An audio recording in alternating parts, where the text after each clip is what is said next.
Matapos nga ang contract signing at official announcement na simula sa April 6, ay mapapanood na rin sa Channel 7 ng GMA Network ang It's Showtime, ay kapansin-pansin ng biglang pagbabago sa Itbulaga.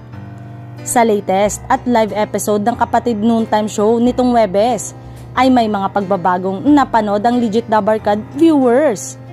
Kung dati-rati, ay huling segment ng show ni Tito Soto, Vic Soto at Joey De Leon ang pera fee. Nitong Huwebes ay ipinasok nila ito agad sa show after ng opening number nila. After ng number na yon ay nag-announce si Master Henyo Joey na may hatid raw na swerte ang nasabing kanta sa mga viewers. Mamimigay daw sila ng mas maraming prizes sa bago nilang segment. Sa therapy segment ay in-announce ni Bossing Vic na kailangan daw abangan sa Saturday show ng EB ang SG. Hindi masyadong nagbigay ng clue ang host tungkol dito. Basta, kabang-abang daw ito.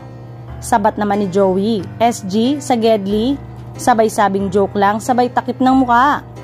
Pahulaan sa viewers kung sino or ano ang SG na binanggit ni Bossing sa live streaming ng EB.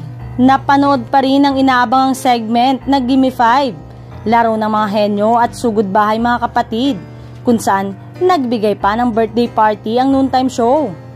Ang pagiging Dabarkads pala ng napiling letter sender ng Dear Itbulaga ang sinasabi ni Henyo Master na magbibigay ng papremyo. Kaya proud na flinex ng babae ang pagiging Legit Dabarkads niya since 1979.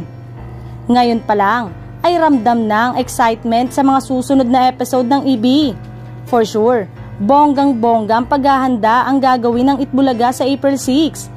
Ang unang araw, nakatapat nila ang Kapamilya Noontime Show sa Channel 7. Maraming pahapyaw na binanggit ang TVJ sa mga dapat abangan sa mga susunod pang araw sa kanilang noontime show.